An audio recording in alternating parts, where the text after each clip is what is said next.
E aí eu respondo, qual seria a pergunta? Então, é sobre Lutero, né? Ele defendia a doutrina do purgatório e era uma de suas mais de 90 teses, né? Quando a gente fala de reforma protestante, a gente lembra de Lutero. E aí isso daí me deixou bem assustada, porque eu falei, gente, eu acreditava que éramos protestantes, então isso tudo caiu por terra, né? E aí eu queria saber do senhor qual o nosso posicionamento, já que nós não somos protestantes. Então, é porque a irmã, vou responder essa questão. A irmã, é a primeira vez que a irmã está tendo aula comigo, né? É porque eu já explicava para os irmãos o que aconteceu, irmã. Na verdade, isso é um erro na história, que eu tenho dito para os irmãos que, na verdade, é um erro organizado pela maçonaria, pelo gnosticismo, pelo paganismo, porque se nós fôssemos protestantes, nós teríamos saído da Igreja Católica, porque as igrejas protestantes saíram da Igreja Católica. Se nós tivéssemos saído da Igreja Católica, ela seria a nossa mãe. Se ela fosse a nossa mãe, seria natural agora nós voltarmos para ela. E isso é usado pelos católicos nesse processo de união das religiões, né? E vamos dizer assim, academicamente, nós sabemos que na história existem, e não é algo que foi criado no Brasil recentemente, né?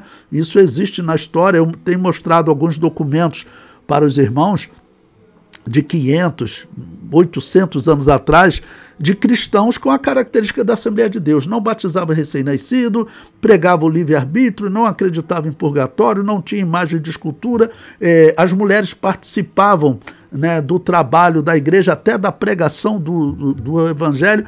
Nós encontramos essas igrejas em grande quantidade e encontramos elas defendendo uma teoria chamada sucessionismo, né? Ou seja, sempre existiram igrejas fora da Igreja Católica.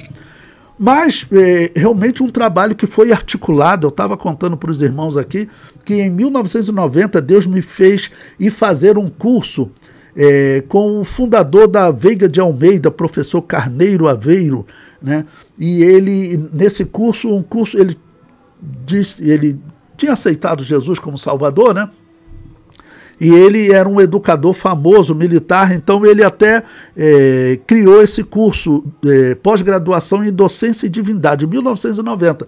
E lá ele estava contando como ele conseguiu, que ele era um militar muito respeitado, como ele conseguiu que, e presta atenção, os membros, os pastores da Assembleia de Deus e da Igreja Batista tivessem direito a ser capelão do exército. Para você ter ideia, presbiteriano não tem direito, metodista não tem direito. Você pode ver, é só Assembleia de Deus e Batista, tá bom? Ou seja, eles fizeram isso para atrair as igrejas, né? Porque tem igreja batista cristã também. Então são só pastores da Assembleia de Deus e Batista. Então ele falou que antigamente no exército, quando alguém se alistava, estava escrito lá, qual a sua religião? Católico, espírita ou outros? Aí, por exemplo, o assembleano marcava outro, escrevia Assembleia de Deus do bairro tal. Aí um outro botava Batista, tinha um monte de denominações, né? Aí, por isso, só tinha capelão católico. Aí o que ele fez? Ele disse que ele mudou a pesquisa. Então perguntava qual a religião. Ele botou a opção católico, espírita ou cristão protestante. E a recomendação era, você é católico? Não. É espírita? Não. Não, eu sou evangélico da igreja, então bota cristão protestante. Isso daí, hoje eu suspeito, né, existe a suspeita que até isso foi organizado pela maçonaria para enganar a sociedade. Eu vi isso em sala de aula. Tem hora que eu ainda fico pensando, parece que Deus me levou lá só para eu poder assistir aquela aula e ficar atento. Esses indivíduos estão querendo dizer que nós somos protestantes. E o que ocorre? O missionário Lourenço Ouço, diretor do seminário que eu estudei, ele ainda citava o seguinte exemplo, irmã, que ele era um homem de 1,90 m, loiro, de olhos azuis. Então ele falava, olha, a minha esposa, né, a Alice Ouço, ela dava aula de música pra gente. Ela me viu, queria me namorar, esse homem, né, olhos azuis, né, loiro, 1,90 m. Eu falei para ela, você tem que aceitar Jesus como Salvador. Ela falou, mas eu já sou cristã. Ele falou, não, você não é cristã, não. Você é luterana. Luterano faz oração pelos mortos. Vocês não vão no cemitério? Nós vamos. Isso aí não é cristianismo. Olha aqui na Bíblia. Ó. Isso é abominação.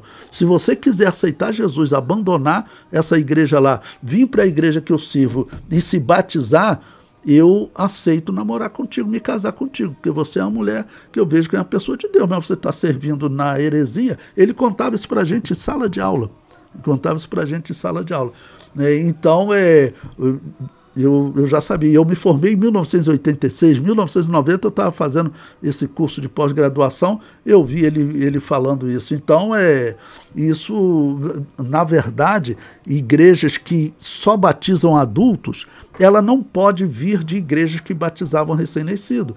E todos os protestantes batizavam e batizam recém-nascido. Tá bom?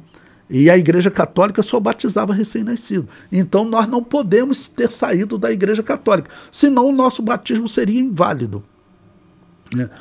Um batismo de adulto, ele não pode começar por um pastor que, por exemplo, tivesse só o batismo de recém-nascido. Ele teria sido batizado quando nasceu na Igreja Católica.